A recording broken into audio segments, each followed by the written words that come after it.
guys. I wanted to get on here and make, honestly, just a receipt of the company man and why you should not be the company man at all, because it killed my father. As I'll list down in the description of the video, you'll see the original video title link in the description. And yeah, let's get into it. I'm a exactly. I mean, 30 something money years. Yeah, I agree too. 30 something years. You tell me I ain't got no money. That's it. This is the distressing moment a Yellow Corp trucker is told the pension he has built up over 30 years won't be topped up by the company as it nears bankruptcy. Footage shared on TikTok shows the worker angrily shouting after learning his healthcare benefits and pension payments had ceased. The Central States Board of Trustees at Yellow said they would be suspending health benefits and pension accruals for workers as the company struggles to refinance $1.2 billion debts. The Teamsters Union, representing 22,000 truck drivers, are preparing to strike as early as Monday. Imagine that. You worked 30 years. You worked over 30 years just to be told you were not getting your 401k. You are not getting your pension. You are not going to get your healthcare benefits. You gave a company 30 years of your life. You gave your 20s, your 30s, and your 40s time away from the gym, the things you want to do in your life and love to do, your family, your children,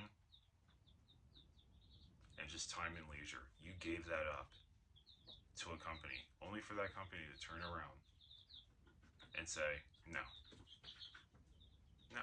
you're not going to get your 401k. You're not going to get your pension. No, you're not getting anything from us. In fact, we actually took your money, literally. Do not be the company man. Do not be the company man. Just there's another segment where there's a father he's a soon-to-be father who's about to be a dad, and he's been starving himself for months just so his pregnant wife can eat. You don't think the United States is cooked? We're fucking cooked. Seriously. There's a secret here on TikTok, just mostly to get it off my chest. And the last 3 weeks, I've been losing weight, a lot of it. I've lost over 21 pounds. And my wife is excited. You know, I've been telling her that this is so I can feel better, healthier, all this health stuff. And the truth is, our company cut our pay by 30%. It goes back into what I was telling you. Do not be the company man. Do not be the company man. Do not give your soul. Do not give your life. Do not give up your time in your best years to these institutions, these faceless institutions that don't even know our own existence, that treat us as merely as numbers. Seriously, I meant 30% while his wife is pregnant and about to be due. I meant, and people wonder why we're not having kids, literally. And we have a baby on our way in 6 weeks. We're going to go to the hospital. The bills are overwhelming. And one of the ways I've decided to save money is not eating. I get home, I tell her I'm not hungry. I'll eat a little bit of soup, a little bit of that, but I just been going hungry. And it's been eating me because I've been lying to her. I've been telling her that I want to be healthier for her babies. And that's true. And that's awesome. I'm losing weight. I'm a big guy. But the sad reality of it, just everything's so expensive. And the company decided, hey, with the economy, we're just going to either you take the pay cut and work or go find another job. And so that's what I've been doing. I'm going to delete this video, but I just kind of wanted to share it with somebody. And nobody's on TikTok that knows me, and I just kind of want to get that off my chest a little bit because it's been eating me alive. I'm going to try to find other ways so I can save money to pay for the hospital stay, which we can't afford the insurance. They can't even afford the insurance. They can't even afford the insurance, because America, universal health care is communist, apparently. Meanwhile, every other developed country on the face of the globe has universal health care and universal child care.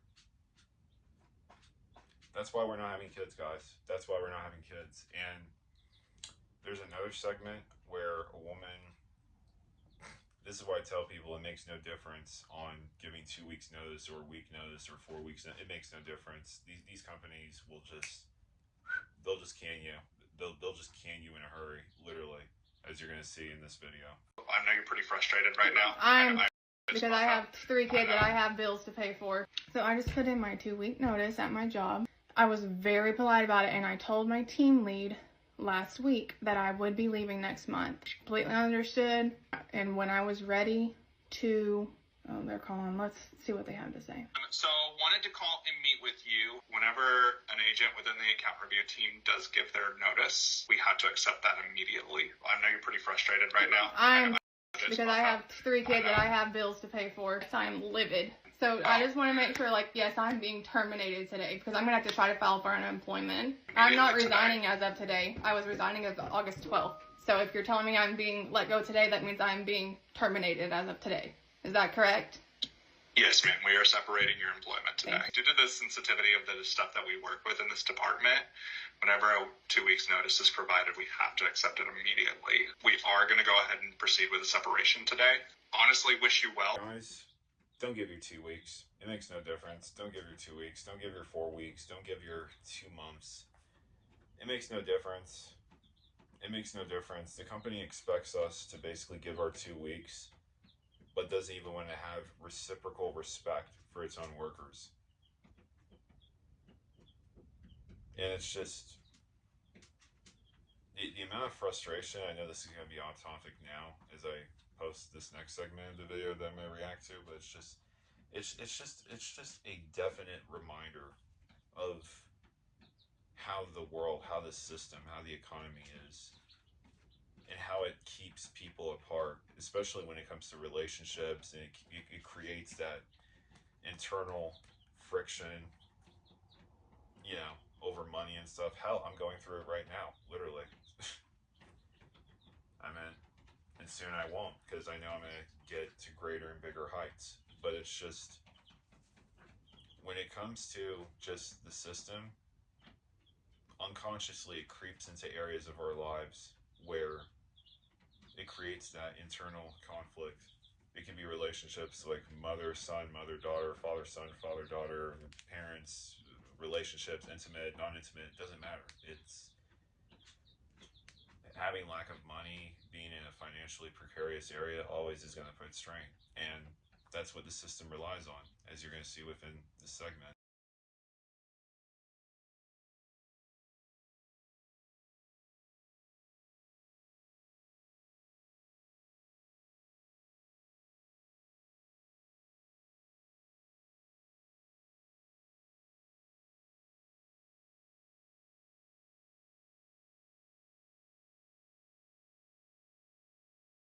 That's what you're supposed to do. You're supposed to comfort the person. You're supposed to acknowledge that they're trying, acknowledge that they weren't purposefully trying to screw themselves out of a position or job. That's what you're supposed to do. But unfortunately, we let these things cloud our judgment, and the closest people in our lives, which could be our parents, which could be boyfriend, girlfriend, relationship, husband, wife, anything, intimate, non-intimate, like, we let these things cloud our judgment on how we treat people within these relationships. And then we're shocked as to when, like, oh wow, like, the relationship is not doing well, or like this or that. And it's like, I feel like people need to take a step back and slow their roll, because there's greater things and powers at play that will basically further divide people or create conflict in communities. That's why a lot of communities have actually also broken up in the United States of America. It's because we've had this individualistic mindset, and this mindset of, oh, you're only your status of your job title or how much you make. And I feel like that's finally starting to erode because of my generation. And I encourage that greatly. Having a job can literally destroy you. If you are neurodivergent or mentally ill, being in a toxic work environment will make you sicker than you already are. Capitalism has this one-size-fits-all mentality that forces sick and disabled people to have a job. Yes, if you are neurodivergent or mentally ill, you have a disability. Most of us don't even have access to affordable healthcare, so we cannot treat our symptoms. Ignorance about mental illness is also extremely harmful because people do not understand mental illness, they treat it like a character flaw. If somebody has a reserved demeanor, they're considered weak. If somebody doesn't have the best social skills or is socially awkward, that person is going to be humiliated. If somebody has issues with their memory and learning and ability to retain information, they're going to be told that they're lazy, that they don't pay attention, they don't care, and they're going to be punished. This is why so many neurodivergent and mentally ill people are bullied and punished and lose out on many work opportunities. In my early years, when I didn't know that I was schizophrenic, I was bullied and punished at every single job that I went to. People treated me like I was stupid and worthless, but if that were the case, I wouldn't have received 2 promotions and 2 leadership positions. I was capable the entire time.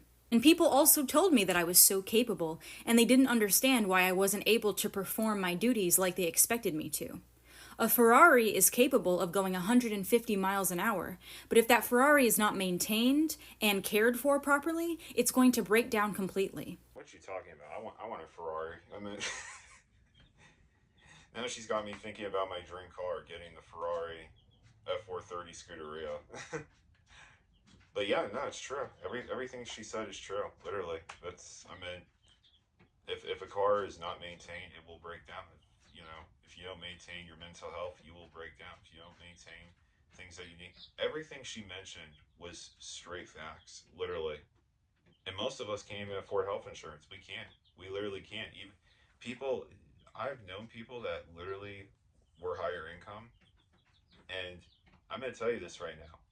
They were actually better off without their health insurance and paying all these premiums and stuff, because these health insurance companies weren't even covering them anyway. Literally. So it's like, what's the point at the end of the day? But I'm going to give my insight before I wrap this up. Like I said, you got to work. You got to go to work. There's some meaning to work. I agree, and stuff. There's a purpose to work and what you do and stuff. You might not feel it if you're in a bad job environment or in a toxic workplace. I agree. What that lady said is true. But that's the thing. Follow your dreams. Follow your aspirations. I'm doing what I'm doing. Doing this YouTube, bootstrapping it. I got no ad budget, and I'm doing this. I got no ad budget. I'm not sponsored, corporately sponsored by anybody. I have aspirations too.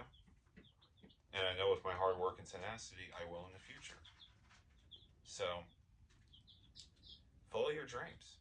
Don't let your dreams go. Listen, if that's what keeps you away from insanity or losing it or physical, because that's the thing, we are not these jobs. We are not these caricatures of what the system makes us out to be.